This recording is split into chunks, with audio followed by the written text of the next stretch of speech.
ஊசாயின் ஆலோசனை. ஆகிலும் அப்சலோம் அர்க்கியனாகிய ஊசாயை கூப்பிட்டு அவன் வாய்மொழியையும் கேட்போம் என்றான். ஊசாய் அப்சலோமிடத்தில் வந்தபோது அப்சலோம் அவனை பார்த்து, இந்த பிரகாரமாக அகித்தோப்பேல் சொன்னான், அவன் வார்த்தையின்படி செய்வோமா? அல்லவென்றால் நீ சொல் என்றான். அப்பொழுது ஊசாய் அப்சலோமை நோக்கி, அகித்தோப்பேல் இந்த விசை சொன்ன ஆலோசனை நல்லதல்ல என்றான்.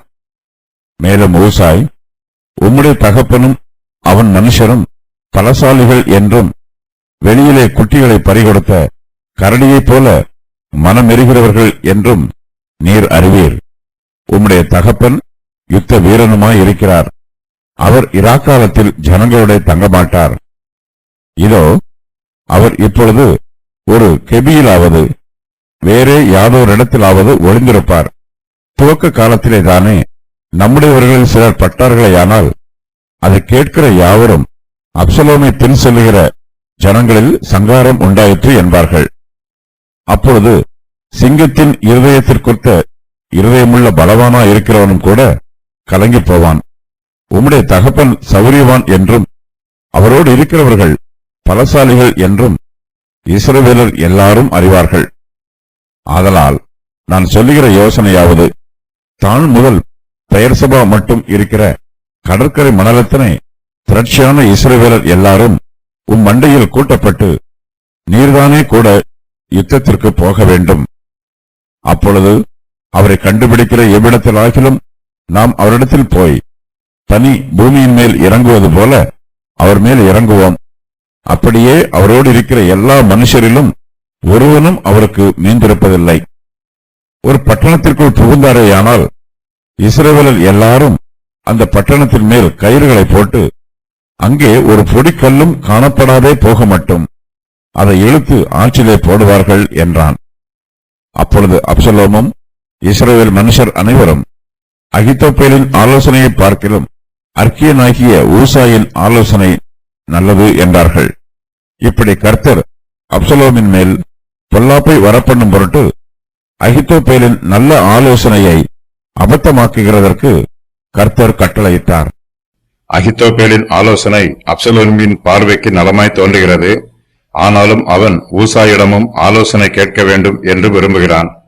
அப்சலோம் இஸ்ரவேலுடைய சகல மூப்பரையும் நோக்கி, அர்க்கியனாகிய ஊசாயை கூப்பிட்டு அவன் வாய்மொழியையும் கேட்போம் என்று சொல்லுகிறான். அகித்தோப்பேல் தாவீதுக்கு விரோதமாக இன்று இரவே யுத்தம் பண்ண போக வேண்டும் என்று ஆலோசனை சொன்னான். ஆனால் ஊசாயோ அகித்தோப்பேலின் ஆலோசனைக்கு மாறுபட்ட ஆலோசனையை சொல்லுகிறான். அகித்தோப்பேலின் ஆலோசனை நல்லதுதான், ஆனால் இப்பொழுது நல்லதல்ல என்று ஊசாய் அதை அபத்தமாக்க ஆரம்பிக்கிறான். இதனால் அகித்தோப்பேலின் ஆலோசனையை குறித்து அப்சலோமுக்கும் இஸ்ரவேலின் மூப்பருக்கும் சந்தேகம் உண்டாயிற்று. தாவீதுக்கு விரோதமாக உடனே யுத்தம் பண்ண போகாமல் காலதாமதம் பண்ணி யுத்தம் பண்ண வேண்டும் என்பது ஊசாயின் ஆலோசனை. இஸ்ரவேல் தேசத்தில் உள்ள யுத்த வீரர் எல்லோரும் கூட்டப்பட வேண்டும் என்றும் அப்சலோம் தன்னுடைய சேனையின் எண்ணிக்கையை அதிகரிக்க வேண்டும் என்றும் ஊசாய் ஆலோசனை சொல்லுகிறான். ஊசாயின் ஆலோசனை தாவீதுக்கு விரோதமானதல்ல, அது தாவீதுக்கு சாதகமானது. தாவீதை அப்சலோமின் சதி ஆலோசனைகளில் இருந்து பாதுகாப்பதற்காக ஊசாய் சாதுரியமான ஆலோசனைகளை சொல்லுகிறான். தாவீதுக்கு விரோதமாக அப்சலோம் உடனே யுத்தம் பண்ண போகாமல் காலதாமதம் பண்ணினால் தாவீது அந்த கால அவகாசத்தை பயன்படுத்தி தன்னுடைய சேனையை வலுப்படுத்திக் கொள்ளலாம். மேலும் தாவீது இந்த கால அவகாசத்தை தனக்கு சாதகமாக பயன்படுத்தி யோர்தான் நதியை தாண்டி அக்கறையில் உள்ள தேசத்திற்கு போய்விடலாம். தாவீது வெகு தூரத்தில் உள்ள தேசத்திற்கு ஓடி போய்விட்டால் அப்சலோம் ஒருவேளை தாவீதை பின்தொடர்கிற முயற்சியை கைவிட்டு விடுவான். அகித்தோப்பேலின் ஆலோசனையை அப்சலோமும் இஸ்ரவேலுடைய சகல மூப்பரும் ஏற்றுக்கொண்டார்கள். ஆனாலும் அப்சலோம் ஊசாயின் ஆலோசனையையும் கேட்க வேண்டும் என்று விரும்புகிறான். கர்த்தர் அப்சலோமின் இருதயத்தை ஆளுகை செய்கிறார். அகித்தோப்பேலின் ஆலோசனையை ஏற்றுக்கொள்ளாதபடிக்கு கர்த்தர் அப்சலோமை தடை பண்ணுகிறார். கர்த்தருடைய வழி நடத்துதலினால் ஊசாயின் ஆலோசனையையும் கேட்க வேண்டும் என்னும் ஆவல் அப்சலோமின் மனதில் உண்டாயிற்று. ஆகையினால் அப்சலோம் ஊசாயின் வாய்மொழியையும் கேட்போம் என்று சொல்லுகிறான். ஊசாய் அப்சலோமுக்கு ஆலோசனை சொல்லுவதோடு தன்னுடைய ஆலோசனைக்கான காரணங்களையும் அவனுக்கு தெளிவுபடுத்துகிறான். அகித்தோப்பேலின் ஆலோசனையை பின்பற்றும் போது வரும் ஆபத்துக்களையும் ஊசாய் இங்கு தெளிவுபடுத்துகிறான். ஊசாய் பேசும்போதே அகித்தோப்பேல் இந்த விசை சொன்ன ஆலோசனை நல்லதல்ல என்று சொல்லிவிடுகிறான். தாவீதும் அவருடைய மனுஷரும் பராக்கிரமசாலிகள். அவர்கள் குட்டிகளை பறிகொடுத்த கரடிகளைப் போல மனம் எரிகிறவர்கள். தாவீதும் யுத்த வீரனாய் இருக்கிறார். அவர் இராக்காலத்திலே தன்னுடைய ஜனங்களோடு தங்கமாட்டார். அகித்தோப்பேல் சொல்லுவது போல தாவீது விடாய்த்தவராகவும் கை தளர்ந்தவராகவும் இருக்க மாட்டார். தாவீது எருசலேமை விட்டு தப்பி ஓடினது அவருடைய கோழைத்தனம் அல்ல, இது அவருடைய புத்திசாலித்தனமும் ராஜதந்திரமும் ஆகும். ஊசாய் இவ்வாறாக அகித்தோப்பேலின் ஆலோசனைகளுக்கு மறுப்பு சொல்லுகிறான். தாவீதோடு கூட இருக்கிறவர்கள் கொஞ்சம் பேராய் இருந்தாலும் அவர்கள் எல்லோரும் பலசாலிகளாய் இருக்கிறார்கள். உம்முடைய தகப்பனும் அவன் மனுஷரும் பலசாலிகள் என்றும் உம்முடைய தகப்பன் சௌரியவான் என்றும் அவரோடு இருக்கிறவர்கள் பலசாலிகள் என்றும் ஊசாய் தாவீதின் மனுஷருடைய வீரத்தை பற்றி சொல்லுகிறான். தாவீதோடு கூட இருக்கிறவர்கள் பல யுத்தங்களில் கலந்து கொண்டு வெற்றி பெற்றவர்கள். அவர்களுக்கு யுத்த அனுபவம் இருக்கிறது என்றும் அவர்களுக்கு யுத்த தந்திரமும் தெரியும் என்றும் ஊசாய் அப்சலோமுக்கு சொல்லுகிறான். தாவீதோடு கூட இருக்கிறவர்கள் எல்லோரும் அப்சலோமுக்கு விரோதமாக கோபமாய் இருக்கிறார்கள். தாவீதுக்கு வந்த பிரச்சனைகளுக்கு அப்சலோமே மூல காரணம். ஆகையினால் அவர்கள் அப்சலோமுக்கு விரோதமாக உக்கிர கோபத்தோடு யுத்தம் பண்ணுவார்கள். தாவீதின் சேனைக்கு முன்பாக அப்சலோமின் சேனையால் எதிர்த்து நிற்க முடியாது. அப்சலோமோடு கூட இருக்கிறவர்கள் யுத்தம் பண்ணி பழக்கம் இல்லாதவர்கள். அவர்கள் தாவீதுக்கு முன்பாக முறிந்து ஓடிப்போவார்கள் என்றும் ஊசாய் அப்சலோமுக்கு சொல்லுகிறான். தாவீது இராக்காலத்தில் ஜனங்களோட தங்கமாட்டார் என்றும் அவர் இப்பொழுது ஒரு கெபியிலாவது வேறே யாதொரு இடத்திலாவது ஒளிந்திருப்பார் என்றும் ஊசாய் சொல்லுகிறான். துவக்கத்திலே அப்சலோமின் வீரர்களில் சிலர் செத்துப்போனால் அவனுடைய மற்ற வீரர்களுக்கும் பயம் வந்துவிடும். அவர்களுடைய மனச்சாட்சி அவர்களை வேதனைப்படுத்தும். தாவீது கர்த்தரால் அபிஷேகம் பண்ணப்பட்டவர். தாவீதின் இருதயம் கர்த்தருடைய இருதயத்திற்கு ஏற்ற இருதயமாய் இருக்கிறது. ஆகையினால் தாவீதுக்கு விரோதமாக யுத்தம் பண்ணியதற்காக அப்சலோமின் வீரர்கள் வருத்தப்படுவார்கள் என்றும் ஊசாய் சொல்லுகிறான். ஊசாய் அப்சலோமுக்கு தாவீதை பற்றியும் அவருடைய மனுஷரை பற்றியும் விளக்கமாக சொல்லுகிறான். உம்முடைய தகப்பனும் அவன் மனுஷரும் பலசாலிகள் என்றும் வெளியிலே குட்டிகளை பறிகொடுத்த கரடியைப் போல மனம் எரிகிறவர்கள் என்றும் நீர் அறிவீர். உம்முடைய தகப்பன் யுத்த வீரனுமாயிருக்கிறார். அவர் இராக்காலத்திலே ஜனங்களோட தங்கமாட்டார் என்று ஊசாய் தாவீதை பற்றி அப்சலோமுக்கு சொல்லுகிறான். ஊசாய் 2 சாமுவேல் 17:8 முதல் 10 வரை உள்ள வசனங்களில் கூறும் காரியங்கள் அவர்கள் எல்லோருக்கும் ஏற்கனவே நன்றாக தெரிந்திருக்கும் செய்தி. தாவீது இஸ்ரவேல் தேசத்தில் மகா பெரிய பராக்கிரமசாலியாக இருக்கிறார். அவருடைய 56வது வயதிலும் அவரை மேற்கொள்ள யாராலும் முடியாது. தாவீதோடு இருக்கிறவர்களும் பராக்கிரமசாலிகள்.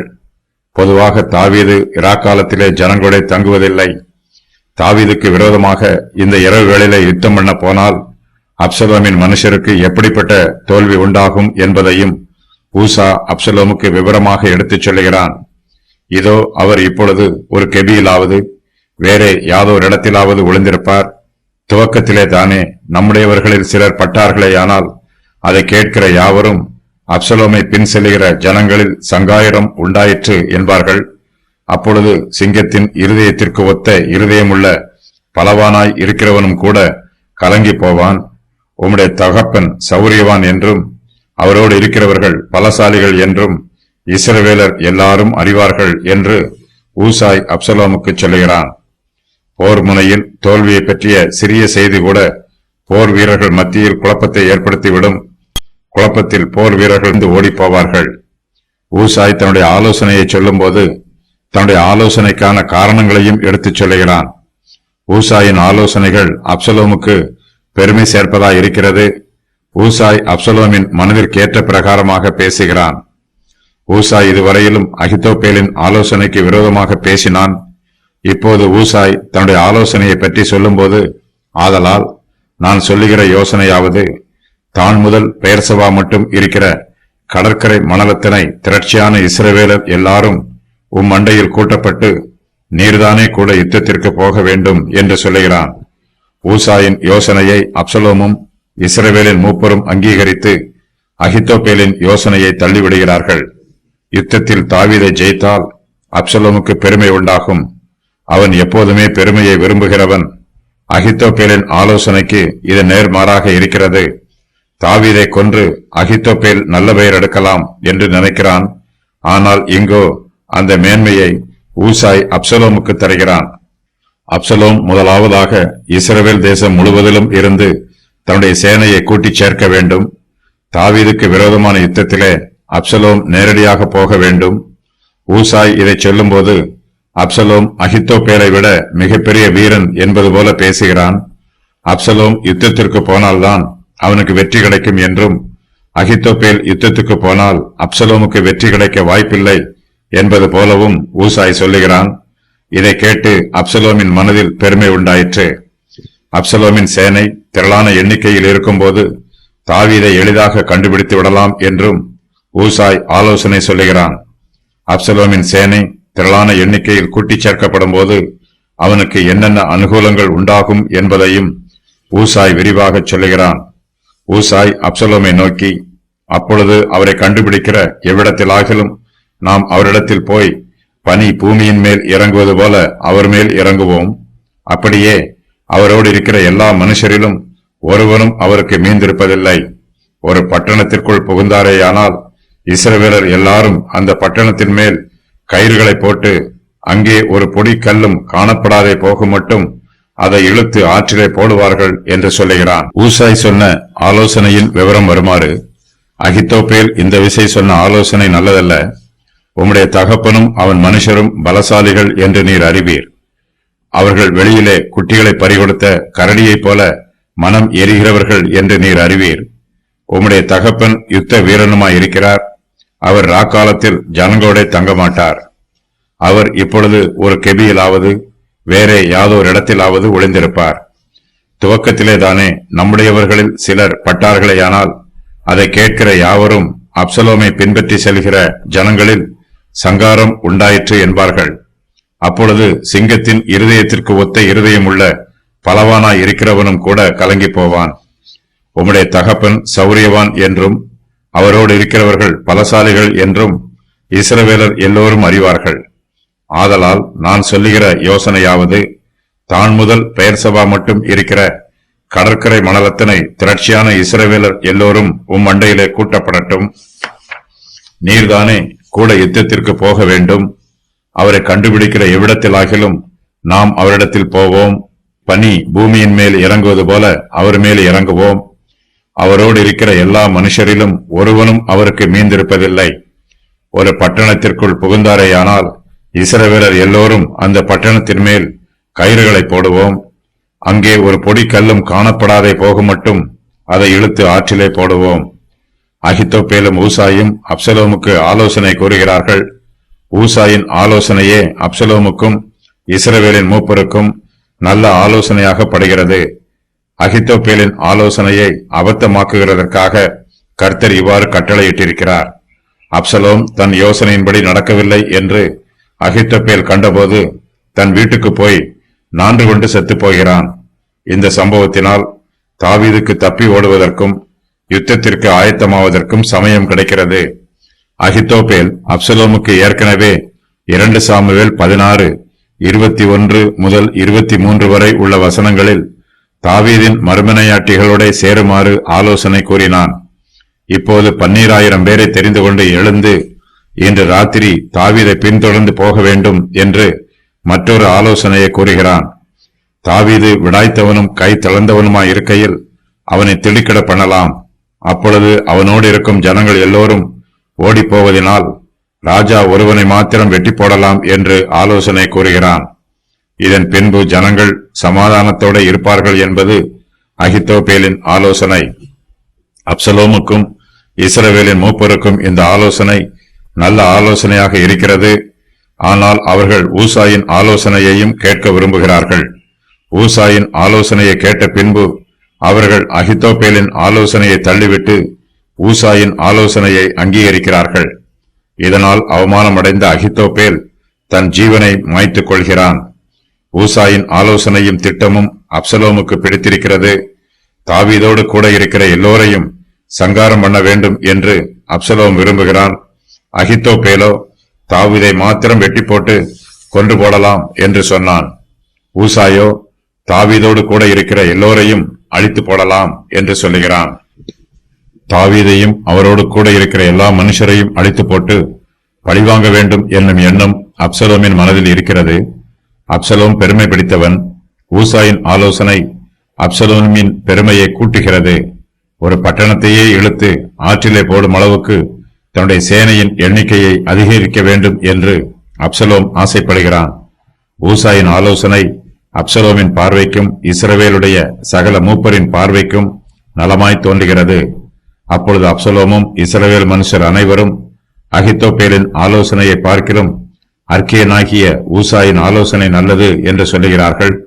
இப்படி கர்த்தர் அப்சலோமின் மேல் பொல்லாப்பை வரப்பண்ணும் பொருட்டு அகித்தோப்பேலின் நல்ல ஆலோசனையை அபத்தமாக்குகிறதற்கு கர்த்தர் கட்டளையிடுகிறார்.